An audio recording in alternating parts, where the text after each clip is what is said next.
नमस्कार, स्वागत है आप सभी का सी न्यूज भारत में। मैं हूं आपके साथ ज्योति श्रीवास्तव। वक्त हो चुका है बुलेटिन का, तो आइए शुरू करते हैं बड़ी और खास खबरों का सिलसिला।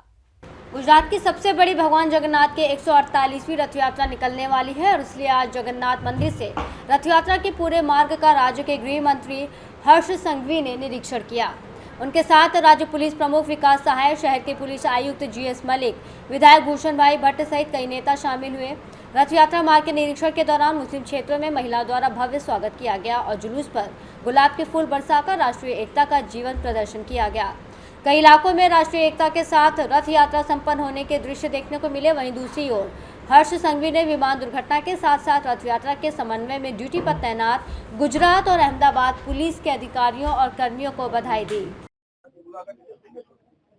भगवान जगन्नाथ जी ने 148મી રથયાત્રા ऐतिहासिक यादगार અને સૌ ભાવિ ભક્તો વધુમાં વધુ સરળતાથી ભગવાન જગન્નાથજી, સુભદ્રાજી અને બલદેવજીના દર્શન કરી શકે તે માટે સંપૂર્ણ વ્યવસ્થાઓ ગુજરાત પોલીસ, અમદાવાદ શહેર પોલીસ દ્વારા ખાસ કરીને આ વ્યવસ્થાને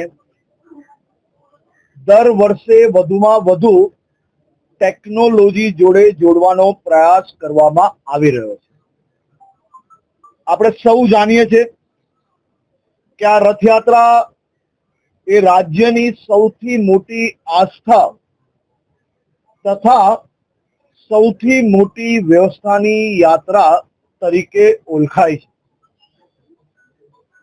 મહાપ્રભુ જગન્નાથજીની અમદાવાદની રથયાત્રા એ માત્ર અમદાવાદના શહેરીજનો જ દર્શનાર્થે પધારતા હોય છે એવું નથી હોતું। अहमदाबाद से सी न्यूज संवाददाता योगेश गोस्वामी की रिपोर्ट। खबर छतरपुर से, जहां बड़ा मलहरा अनुविभाग के गुआरा कोटारा ग्राम में दबंगों का दलितों पर कहर आज भी जारी है। आज भी जब ग्राम के शासकीय कुआं से गांव के अहिरवार समाज के लोग पानी भरने के लिए जाते हैं तो उन्हें छुआछूत का सामना करना पड़ता है। इतना ही नहीं, दलितों को उस कुएं से पानी भी नहीं भरने दिया जाता। मंगलवार को कुटोरा गांव के 1 दर्जन ग्रामीणों ने जन सुनवाई में वरिष्ठ अधिकारियों के सामने बेबस होकर न्याय की गुहार लगाई है। वहीं प्राप्त जानकारी के अनुसार ग्राम के मनीराम ने मीडिया को जानकारी देते हुए बताया कि गांव के रानमत हार में एक शासकीय कुआं स्थित है। ग्राम के सभी वर्गों के लोग पिछले कई वर्षों से उसी कुएं से पानी भरते हैं, लेकिन करीब 15 दिनों से शासकीय कुएं पर गांव के कुछ दबंगों का कब्जा है और जबकि गांव के अहिरवार समाज का कोई व्यक्ति कुएं से पानी भरने जाता है तो उसे गाली गलौज किया जाता है। ग्रामीणों ने बताया कि पूरे गांव में पानी के लिए एक कुआं है जिस पर दबंगों का कब्जा है और उसी कुएं के पास एक हैंडपंप है, लेकिन वो हैंडपंप भी दबंगों के कब्जे में है। अब देखना ये होगा कि दबंगों का कहर, इसके आगे प्रशासन की आंखें कब खुलेगी। फिर सिस्टम की उदासीनता को ग्रामीण झेलते रहेंगे। ज्ञापन देने में सुक्कन छोटा, कारिया, बाबूलाल सहित अन्य ग्रामीण मौजूद रहे। क्या नाम है आपका? भैया हम सोनू अहिरवार, कहाँ के रहने वाले हैं? ग्राम कुटोरा के। क्या समस्या है आपकी? समस्या जो है भैया कि हमारा जो कुआ है, सरकारी कुआ जो है, जी जो हम अहिरवार समाज को सबको है, जी ठीक है, जी यही पे कब्जा कर रखो है दूसरे मतलब पटेल समाज में। जी तो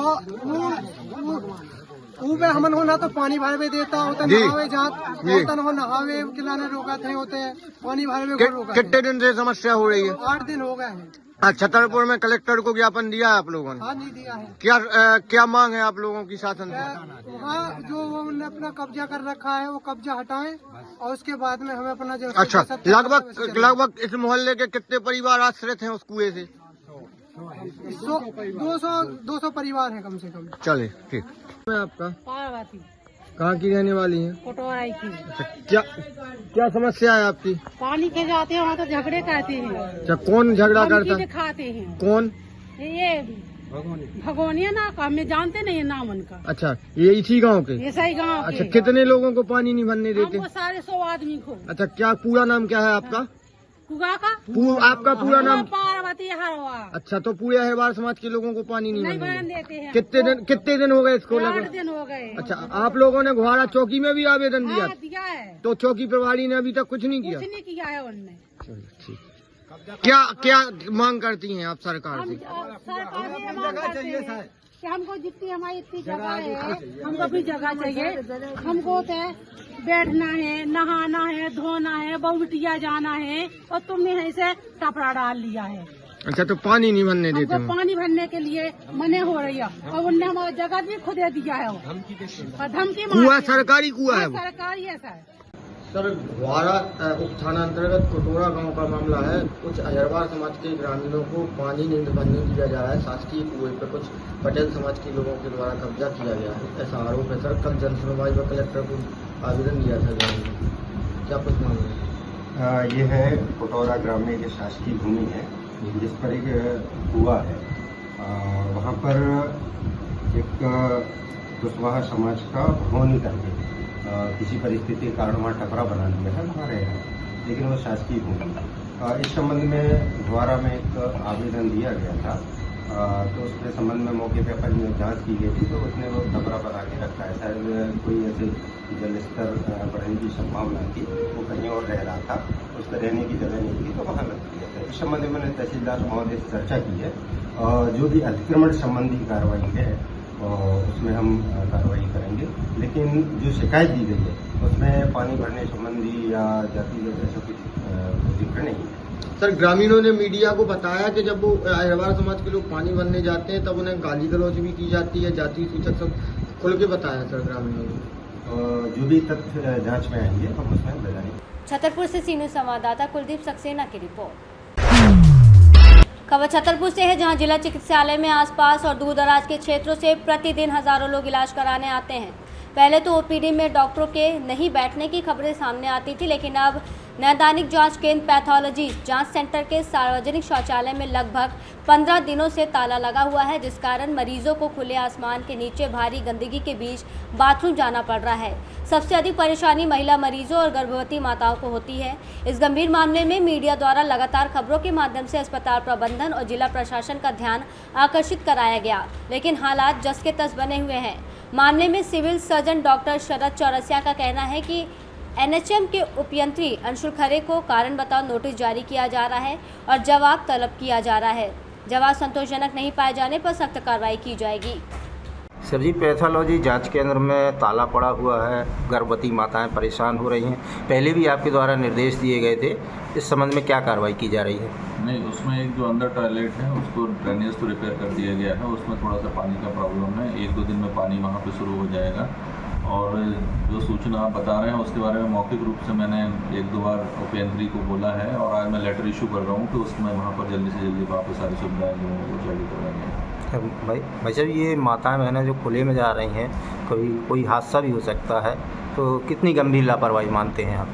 नहीं, एक्चुअली है क्या कि नई बिल्डिंग में भी हमारे पास में टॉयलेट्स हैं जो पुरानी, जिसमें 5 मंजिला भवन जो अभी संचालित हो रहा है, और एक वहाँ पे मैसेज लगवा दे रहे हैं कि वहाँ के शौचालय चालू हैं। अगर बंद पाया जाता है तो जो इस वक्त जिसमें अस्पताल संचालित हो रहा है तो वहाँ पर उसका उपयोग किया जा सकता है। नहीं तो सर, लापरवाही लोगों पर कार्रवाई की जाएगी?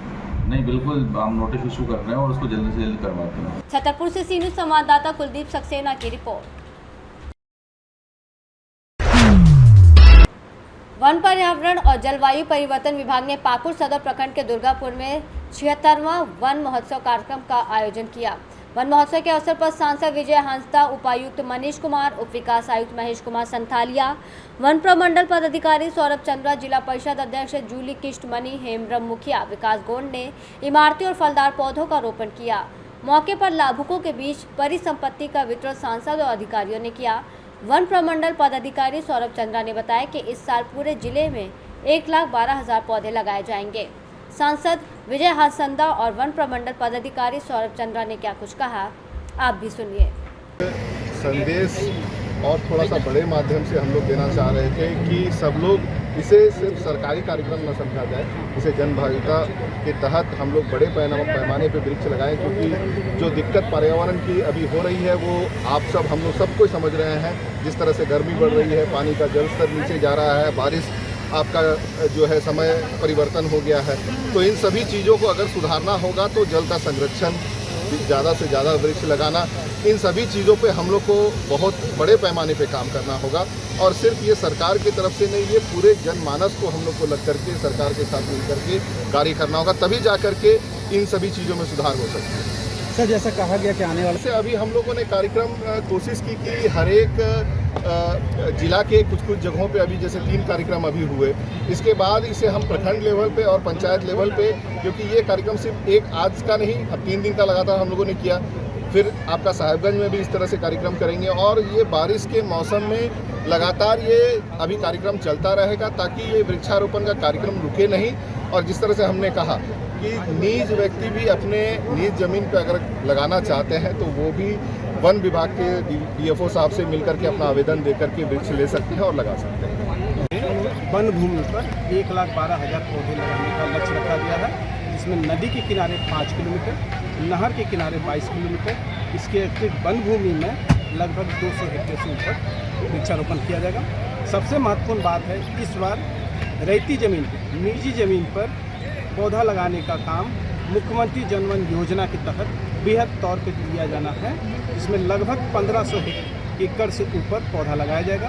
इसमें 1000 एकड़ में फलदार, लगभग 4 लाख पौधे फलदार के लगाए जाएंगे और लगभग 500 एकड़ कास्ट यानी इमारती लकड़ी के जो पौधे हैं, इसकी संख्या भी तकरीबन 2 लाख के आसपास होगी।